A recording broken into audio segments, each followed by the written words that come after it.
Et salut à tous et bienvenue dans un nouveau tuto sur la chaîne Flux Studio. Aujourd'hui, je vais vous expliquer mon expérience avec le Sony A7 III et pourquoi vous devrez le considérer si vous êtes photographe ou vidéaste. Le Sony A7 III, c'est un capteur 24 par 36, un capteur plein format, vous permettant une plus grande résolution d'image pour des photos 24 mégapixels, donc des photos d'une grande résolution, une résolution supérieure. Et pour les vidéastes, il est idéal sur des low light, des situations donc avec faible lumière. Je vais vous laisser quelques extraits que j'ai fait effectivement de mon dernier documentaire. Je vous laisserai juger de la qualité des images par vous-même.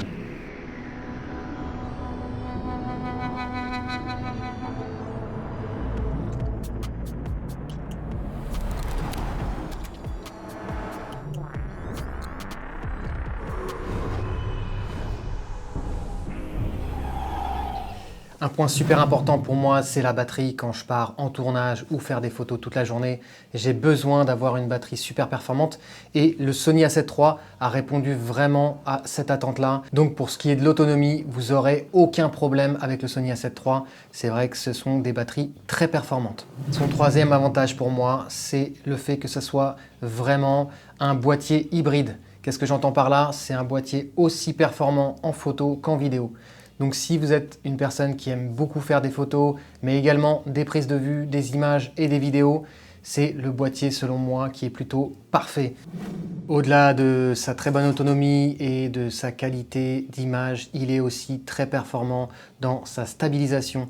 Effectivement, avec une stabilisation sur 5 axes, il ne m'a jamais déçu, même sur des prises de vue à la main.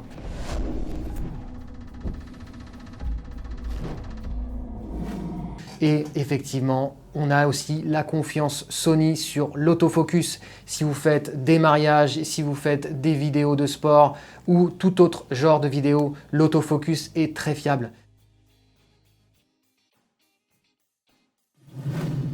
Il y a aussi un point important, c'est le prix.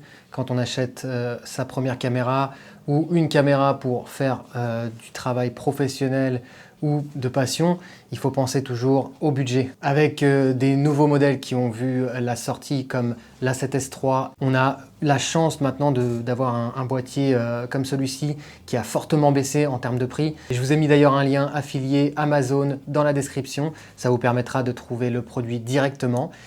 Si vous passez par moi, j'obtiendrai une petite commission, ça soutiendra effectivement la chaîne. Parlons des quelques mauvais côtés de l'A7 III, à savoir plusieurs petits détails. Ça aurait pu être un menu effectivement avec une meilleure ergonomie et plus simplifié pour trouver les fonctionnalités qu'on souhaite plus facilement.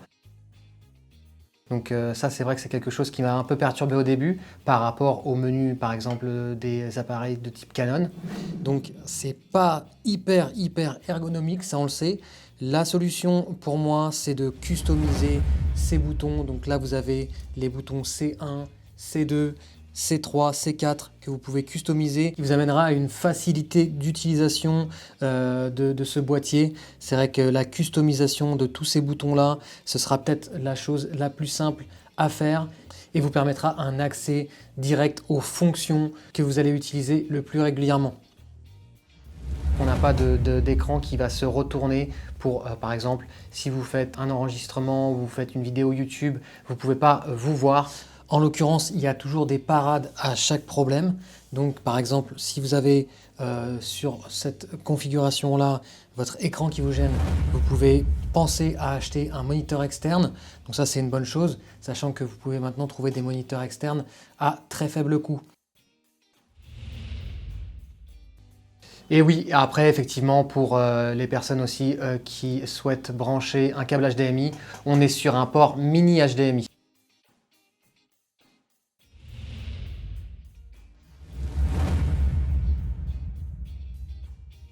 Pour résumer, le Sony A7 III, aujourd'hui en 2022, est-ce que c'est le bon plan? Je dirais oui, parce que c'est un capteur plein format, qu'il a une qualité d'image exceptionnelle, aussi bien en photo qu'en vidéo. Il est assez léger, il fait, je crois, 650 grammes si je ne me trompe pas. Vous pouvez l'emporter partout. Donc c'est un boîtier qui est aussi plutôt agréable à porter toute la journée. Et effectivement, la batterie aussi, une grande autonomie avec une voire deux batteries, ça fera l'affaire pour toute une journée de tournage. Vous verrez que c'est un très bon produit, surtout pour son prix. Pour moi, en 2022, c'est le bon plan.